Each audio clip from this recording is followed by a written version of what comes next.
Find the height of a cylinder whose radius is 15 cm and curved surface area is 3000 cm square.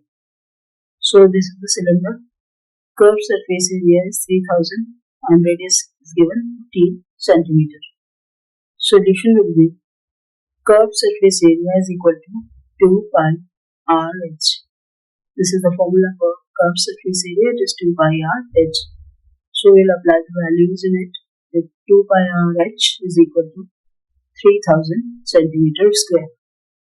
Now 2 into pi, this is the value of pi, this is radius, into h, it is equal to 3000. After calculating this, we get 94.2 into h, which is equal to 3000.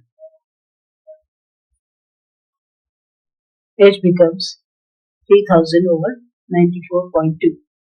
So the final value of h is 31.84 centimeter.